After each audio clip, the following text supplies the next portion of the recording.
Good morning, and let's say hello and good morning to, I'm going to say it, my one and only Anthony Grant, who joins us daily to discuss the stories you might have missed while scanning the headlines. Can you top yesterday?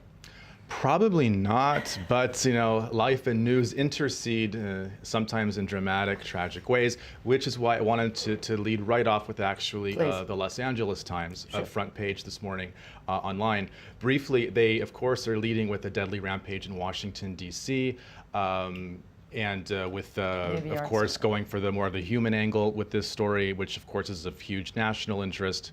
We know of already 12 people dead at this latest shooting rampage. Right, yeah. And of course it's riveting the press and people in Washington, D.C. because just the fact that it happened inside the Beltway and the nation's capital, it's just terrible on all levels. Yeah, in the nation's capital where you expect it to be more protected than other places. Yeah, right. Yeah. So, questions are still being asked and loudly in all media all over the states, and so dominating watching news it. there. Also, interestingly, on the LA Times front page there, they also have a story about Janet Napolitano, who is the former director of Homeland Security, who is going to be the head of the University of California system, and how she's getting paid gobs of money and for her subsidized housing, and so right there on the front page too. So we've got gun or the lack of gun control, and Napolitano making way too much money. Yeah, that's a good mix. It's an interesting mix. America will make America. What else? Der Spiegel. Der Spiegel Has a major scoop, and it has to do with Iran. According to their headline, intelligence sources reporting that Iran's President Rouhani is prepared to shut down nuclear site. This is based. That is huge. It is enormous, and it's based on sources. Yes. Unquoted, unnamed intelligence sources. Of course, Fordo is the nuclear plant where there's like 696 centrifuges which are spinning, and it takes very little to. Fascinating stuff you're bringing this morning. I have to mention also that Der Spiegel is a very distinguished newspaper. It's got a long line of trustworthy news reports and a big investigative team on staff there, and of course the sources are saying that perhaps in exchange for a lifting of some sanctions in a time frame that is a realistic time frame, definitely, that perhaps is Rouhani prepared to shut down this most controversial of the nuclear sites. Incredibly relevant, especially these days when we see the Syria chemical weapons stockpile being negotiated via Russia and the United States, but everybody's saying that it also shows what may happen with the Iranian situation. Yeah, and it's kind of, I think that other media are going to be following the story which Der Spiegel has broken, because the ramifications are potentially more far-reaching than Syria. More far-reaching. We are about a week away from the UN Assembly, starting its annual meeting. If this has to be addressed, and I think fascinating stuff. Thank you for bringing this to me this morning. Oh well, yeah. So I mean, we're all watching this one. Obviously. Any reactions to that report at this phase already? I thought I saw a snippet of picking up on it in the Jerusalem Post, and so it's starting to, I think, make the rounds, and of course, the American press now, of course, is being dominated by the tragedy in Washington, D.C. But I think in the next day or two, we're going to see some reaction. Does this story have legs? Who are some of these sources? No, and as we said before, Der Spiegel is not some esoteric website. This is a newspaper with a major. Credibility. It's kind of like the New York Times of Germany. I think it's safe to say. Yeah. Interesting. What else?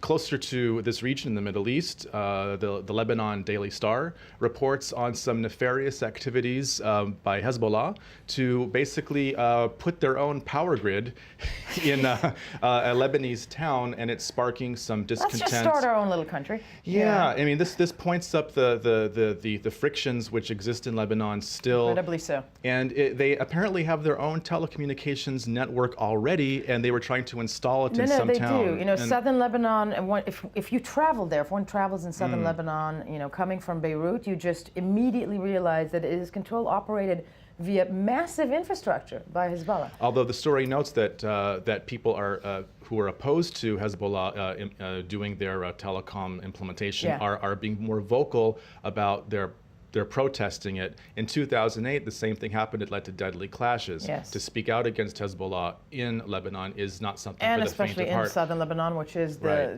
it's the stronghold of the group. Yeah.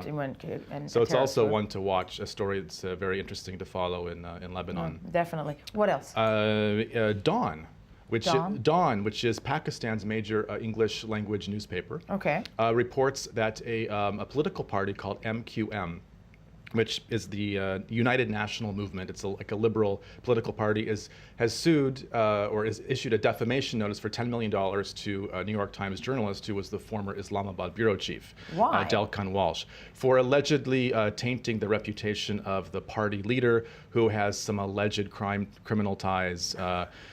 So they're going after the New York Times. It's a very visible statement. Definitely, and good luck with that one. Actually, the bureau chief was expelled from Pakistan on the eve of the elections in May 2013 for probably just doing his job. I mean, aggressive coverage of the political scene, but it doesn't go down too well with those who might feel threatened by whatever facts he might be revealing. In Pakistan. Yeah. So how this is going to go down in New York, it's too soon to tell. But and how is it going to go down? I mean, the New York Times being, as you said, a very it's one of the biggest newspapers in the world. Yes. Can't not cover Pakistan. Right. It's and we know that as all journalists, Pakistan is a dicey, difficult, challenging country to cover. I mean, there's from Daniel Pearl to definitely to this lawsuit. I mean, it's a difficult environment. Definitely. So we'll fascinating to to follow. What else? Also, finally for today, George Stephanopoulos over at ABC in New York. I'm going to do some name dropping. I worked with him once.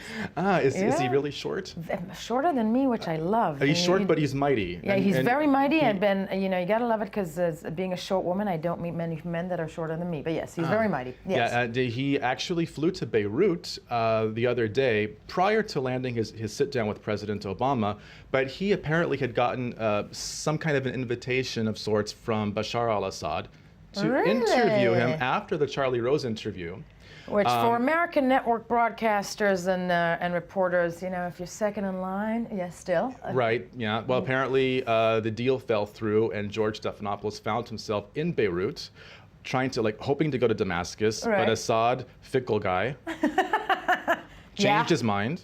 And so George Stephanopoulos had to fly back to New York kind of empty-handed. It's a long way to go on a maybe, It's a long way to go, even though Beirut has some amazing restaurants, and I don't know if he had time to check out the fattoush. The fattoush is amazing. Or the Beirut, whatnot. I can't believe I'm saying that. I have to say, though, is Bashar Assad giving out interviews and we did not get a call? Should we be offended? I am slightly offended. I mean, I didn't give him my number. I don't know if, hopefully he doesn't have any of our numbers. But he knows how to find us. But there's definitely media outreach going on. I mean, that is the amazing thing. It's an amazing thing that the Syrian administration, Bashar Assad specifically, has started playing the American media game. Yes. Where public opinion, world public Very opinion, much so. exactly, is being determined. Tony, fascinating stuff this morning. Thank you so much, and I'll see you in the next hour.